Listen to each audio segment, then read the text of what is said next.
Les signes ne trompent jamais. La fin d'un cycle se sait.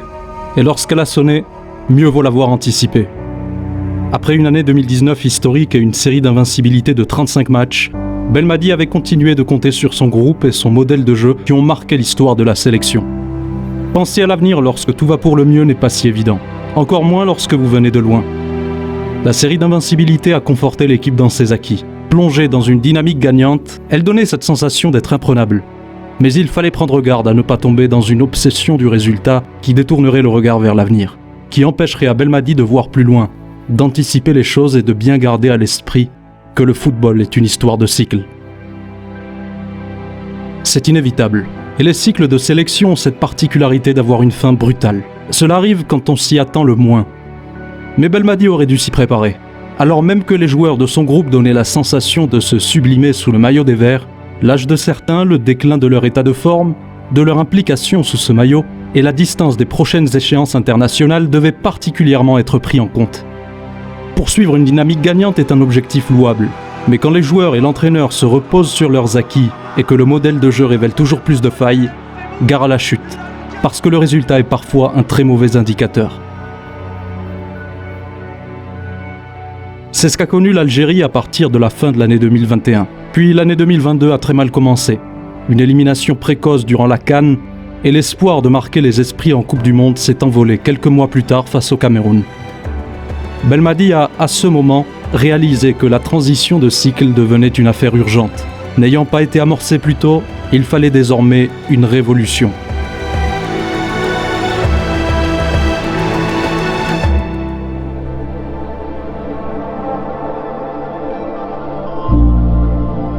Depuis, une dizaine de nouveaux visages sont arrivés en sélection A, et parmi eux beaucoup de jeunes, qui pourraient bien être les héros de demain. À l'heure actuelle, le sélectionneur n'a pas encore fixé le groupe sur lequel compter, ni le modèle de jeu vers lequel tendre pour les prochaines années, mais le déclic semble être là. Le processus est enclenché, le temps fera le reste. Plusieurs jeunes se sont démarqués et ont su faire entrer leur nom parmi les grandes promesses de la sélection. Des jeunes qui auront l'occasion de briller lors de la prochaine Coupe d'Afrique des Nations au mois de janvier 2024. L'un d'entre eux attire particulièrement mon attention, parce que son profil pourrait être d'une très grande utilité pour la prochaine Coupe d'Afrique, et que par la même occasion, celle-ci pourrait être un tremplin dans sa carrière.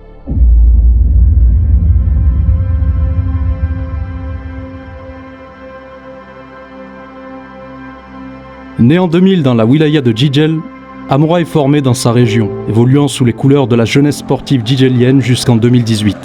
Cette année-là, il rejoint l'ES Sétif et ne tarde pas à faire ses débuts avec l'équipe professionnelle en février 2020, marquant dès sa première apparition.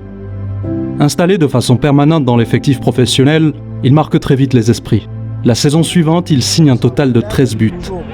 وكذلك زميلي عبد العزيز بعد هذه الكرة الخطيرة لعناصر وفاق سطيف في آخر 5 دقائق خطيرة جول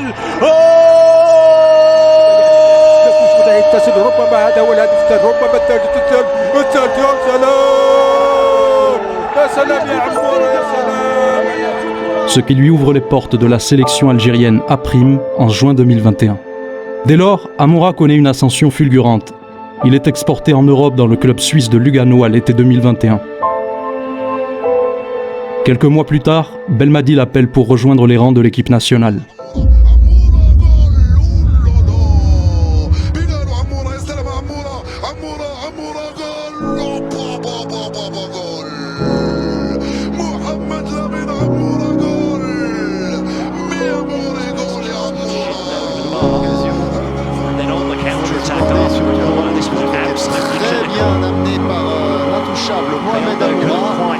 Qui joue plein axe, Riyad Mahrez qui vient de rentrer, redonne à Moussa. Ce qui distingue le joueur est l'étendue de ses qualités offensives, lui permettant d'endosser avec succès presque tous les rôles de l'attaque. Sa vitesse exceptionnelle avec le ballon, son explosivité et sa maîtrise du dribble le rendent redoutable lorsqu'il évolue sur un couloir, à droite comme à gauche. C'est un joueur audacieux qui a le goût du risque. Contrairement à ce que son gabarit pourrait laisser penser, il possède d'excellentes aptitudes physiques. Au-delà de sa vitesse, son équilibre est remarquable et il joue avec une intensité sans relâche. Dirons-nous même qu'il ne ménage pas assez ses efforts. Mais ses qualités ne se réduisent pas à cela. Sur le plan technique, le joueur est aussi intéressant. Il est plutôt habile avec le ballon, dans le contrôle, la conduite de balle et la qualité de dribble. Quant à sa qualité de passe, elle est globalement correcte mais variable. Il peut surprendre par de très belles passes longues, des centres très bien exécutés, mais il montre parfois du déchet.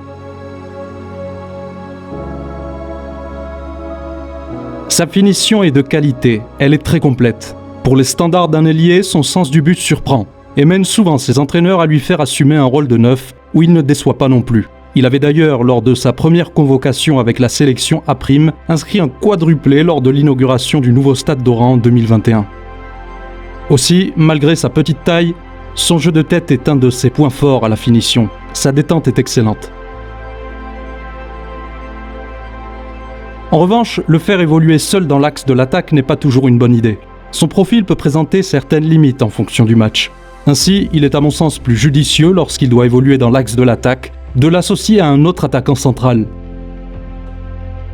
Sur le plan tactique, ses déplacements sont bons. Extrêmement mobile, il se démarre constamment et génère des espaces pour ses coéquipiers. Reste à travailler la prise de décision avec le ballon. Bien qu'il ne tarde pas à prendre une décision, celle-ci n'est pas toujours la meilleure option.